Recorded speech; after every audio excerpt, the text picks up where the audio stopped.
So, I finally saw Ride Along 2.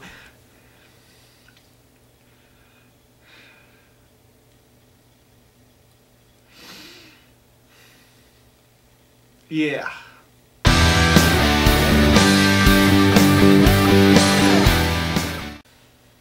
So I will admit this much, I did enjoy the first Ride Along movie. I thought it was funny, or at least I remember thinking it was funny. It's one of those movies where when I initially watched it, I'm like, oh, that's pretty good.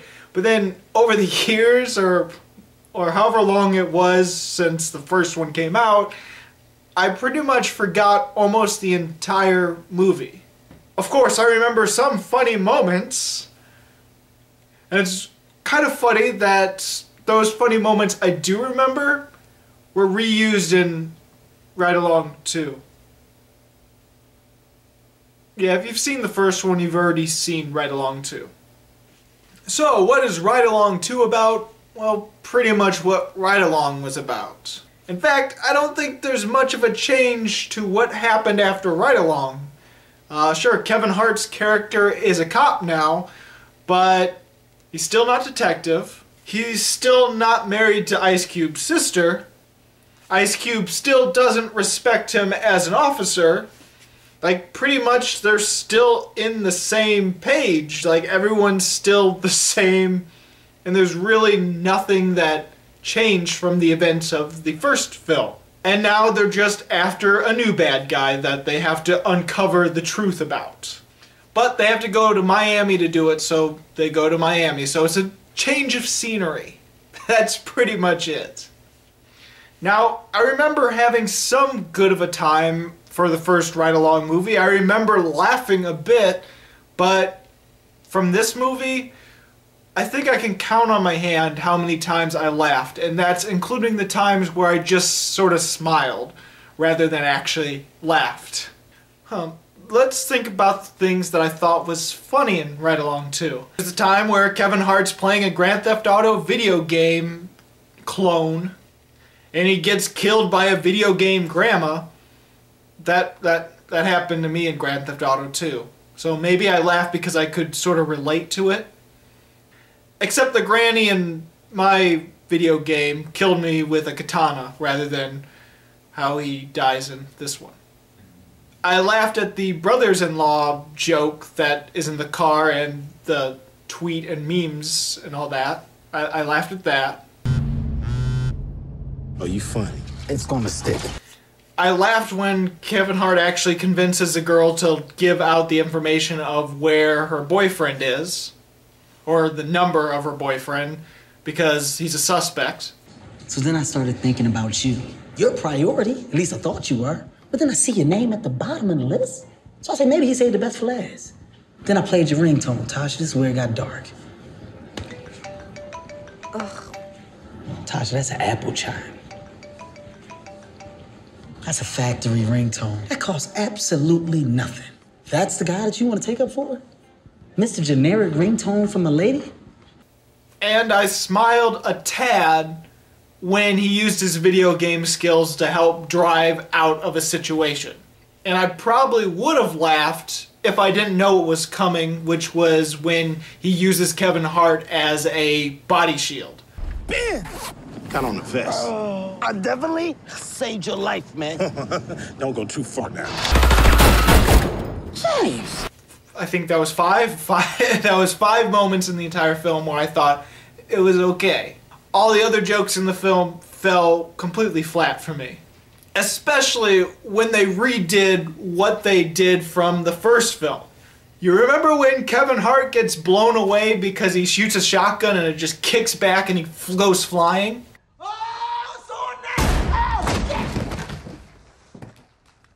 Got a little bit of kick to it. Well, guess what? Now you can see him get blown back because of a frickin' fan. Enough. What speed was the fan on?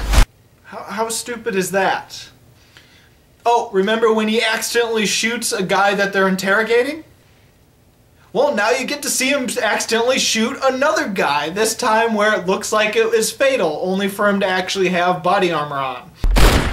What's wrong with you? My nerves is bad, man. let's face it, it's the same cliched, same buddy cop sort of scenario, same as Ride Along, and there's not a lot of creativity to it, not a lot of new things added to it, a lot of the same jokes just done a little bit more over the top and worse. But you want to know what Ride Along 2 reminded me a lot of? Paul Blart Mall Cop 2. Just like Ride Along, I sort of enjoyed the first Paul Blart Mall Cop.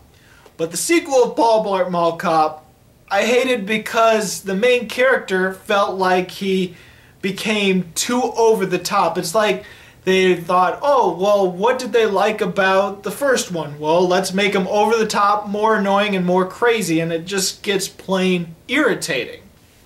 It's just like a louder, stupider version of the first one. And that's kind of what Ride Along 2 is, especially with Kevin Hart's character. Like in the first one, he had a likability to him. He had like this average guy sort of quality to him. But in Ride Along 2, he's just an annoying, terrible idiot through most of the film. And it became like a louder, stupider version of the first character. And so I just really disliked his character in this movie. Now I will say this, there are moments where it does feel like it could have been a fairly clever parody of a buddy cop film. One instance is this chase scene that Kevin Hart has to chase our suspect, and they throw all the cliches that they would in a chase scene where they go through different yards and different neighborhoods. Like, they throw all the cliches in it. So much that it feels like a parody of a chase scene, because now it's shown how a real guy would be affected by all these things that are thrown in a chase.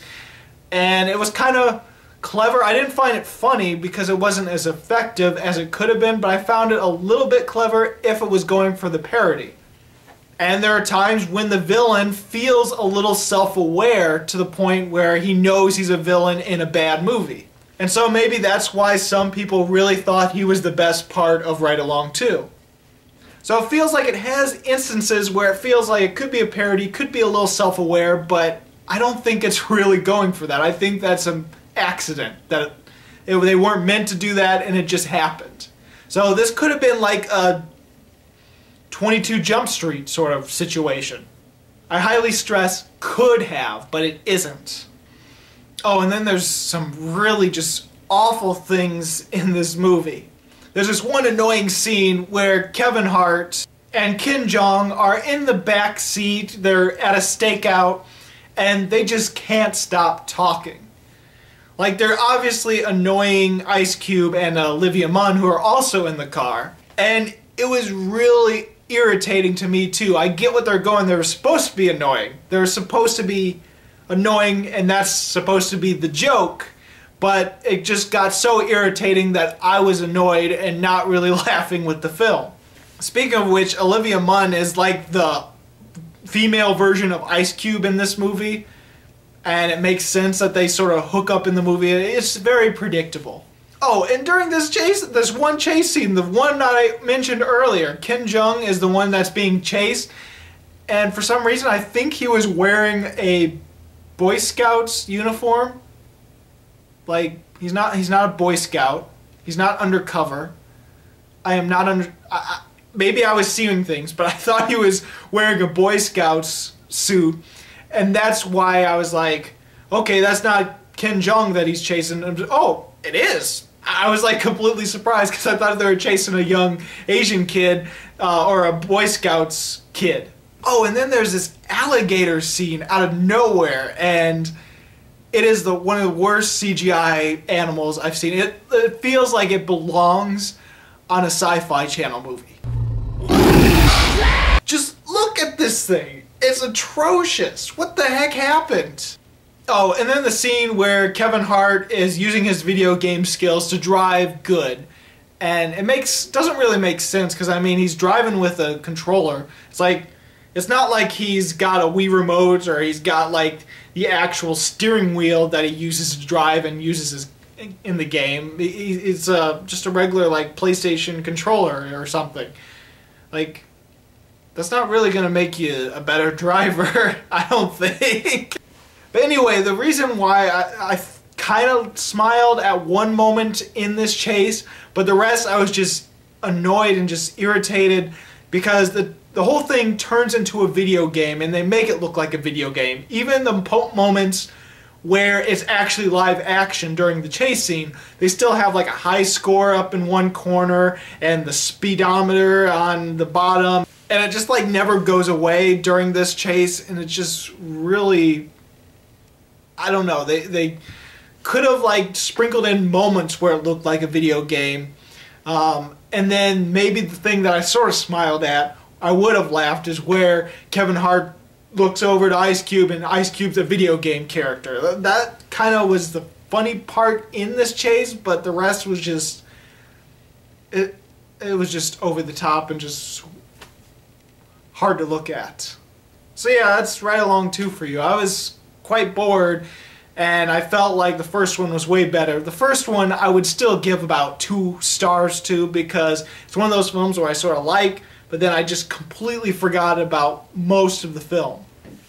This one I really didn't enjoy at all, except for like 5 moments in the entire movie, and those are like very small moments.